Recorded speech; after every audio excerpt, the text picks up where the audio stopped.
Pernah bayangin nggak gimana ribetnya ngurus koperasi modern? Ada simpan pinjam, ada toko, anggotanya banyak, cabangnya di mana-mana. Nah, gimana caranya biar semua itu nggak jadi benang kusut? Yuk kita bedah bareng sebuah sistem digital yang katanya bisa jadi jawaban buat semua itu. Coba deh kita bayangin. Di satu sisi, kita harus super teliti nyatet pinjaman dan simpanan. Di sisi lain, kita juga harus jagain stok barang di toko. Selama ini kan andalannya, ya catatan manual atau spreadsheet. Gampang banget salah kan? Nah, ini dia nih, biang kerok masalahnya.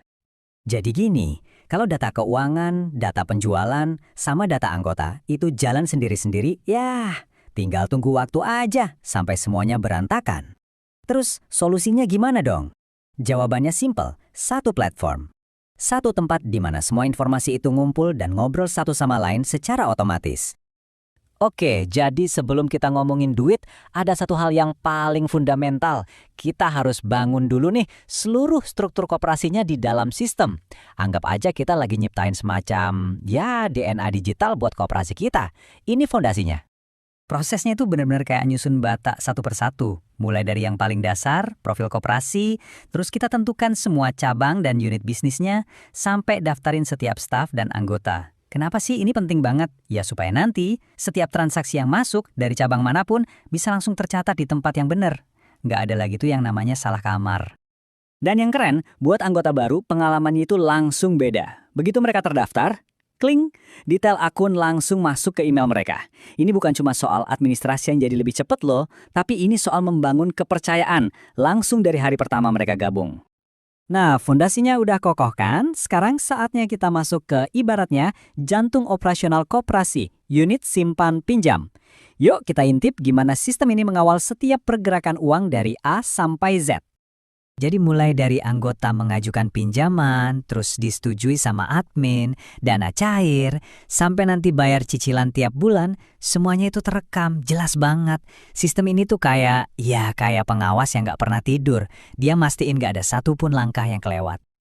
Biar lebih kebayang kita pakai contoh ya. Misalnya ada anggota yang pinjam uang, katakanlah 2 juta rupiah. Nah, disinilah kerennya. Cukup masukin aja pinjaman pokoknya berapa, bunganya, sama durasinya. Nggak perlu pusing-pusing, sistemnya bakal langsung hitungin cicilan per bulannya. Udah deh, nggak ada lagi cerita salah hitung pakai kalkulator atau rumus spreadsheet yang bikin pusing. Angkanya langsung jadi, akurat. Tapi, kita semua tahu lah ya, koperasi modern itu kan nggak cuma simpan pinjam aja. Banyak banget yang punya unit bisnis lain, kayak toko atau minimarket. Nah, sekarang gimana nih sistem yang sama bisa ngurusin bisnis retailnya? Yuk kita lihat. Prinsip dasar laba di bisnis retail itu kan simple banget ya.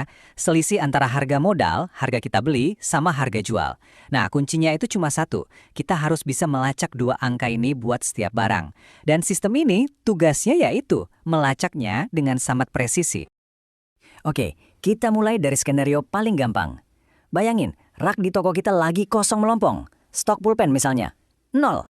Terus, admin di sistem langsung bikin pesanan pembelian ke supplier. Beli 10 pulpen, harga modalnya 1.000 perak per buah.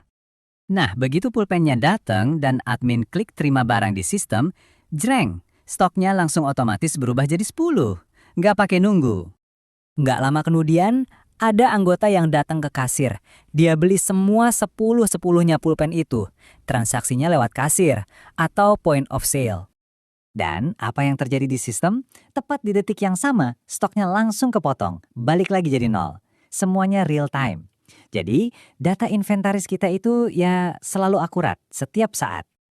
Nah, ini dia nih. Disinilah keajaiban dari sistem yang terintegrasi itu benar-benar kelihatan.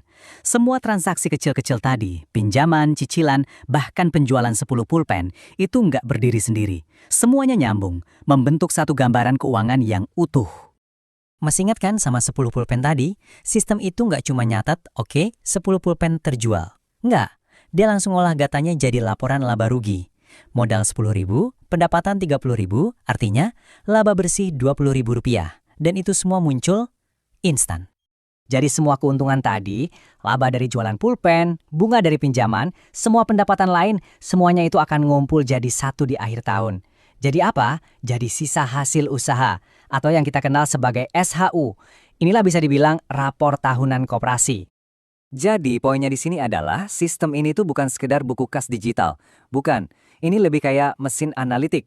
Mesin yang secara otomatis nyambungin semua titik data, dari untung jualan pulpen sampai biaya gaji karyawan, buat ngasih kita gambaran lengkap soal kesehatan finansial koperasi, utuh dan akurat. Oke, setelah kita lihat semua prosesnya dari awal sampai akhir, pertanyaannya jadi sederhana kan? Apa sih sebetulnya untungnya pindah ke sistem yang terintegrasi kayak gini? Jawabannya, ini bukan cuma perbaikan kecil-kecilan. Ini tuh transformasi. Dari yang tadinya serba manual dan datanya mencar-mencar, sekarang jadi satu, terpusat, otomatis, dan cerdas. Artinya apa? Pengurus bisa ambil keputusan penting berdasarkan data, bukan lagi pakai kayaknya. Dan buat anggota, mereka dapat transparansi penuh, jelas semuanya.